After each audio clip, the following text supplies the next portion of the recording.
شجاع شہر کے سماجی کارکن ملک مظفر نے شجاع کے نوجوانوں کو ذہنی تفریح فراہم کرنے کے لیے کرکٹ ٹورنامنٹ کا انعقاد کیا۔ ٹورنامنٹ میں بہت ساری ٹیموں نے شرکت کی۔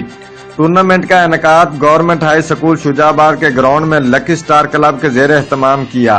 ٹورنامنٹ کے آرگنائزر ملک مظفر تھے اور خالق عبداللہ مہمان خصوصی تھے۔ فائنل میچ میو کرکٹ 11 اور لکی سٹار کرکٹ کلب کے درمیان کھیلا گیا، جو میو 11 نے جیت لیا۔ مین آف دی میچ کا اعزاز ناصر میو، بہترین بولر کا اعزاز عباس میو اور بہترین بلے باز کا اعزاز فیصل میو نے حاصل کیا۔ مہمان خصوصی خالق عبداللہ اور آرگنائزر ٹورنامنٹ ملک مظفر نے فاتح ٹیم کے کپتان امان اللہ میو کو ونر آف ٹرافی دی اور فاتح ٹیم کو مبارکباد بھی دی۔ رپورٹ چودھری محمد حسین شہین، میو bureau chief, Geo express news, جنوبی پنجاب۔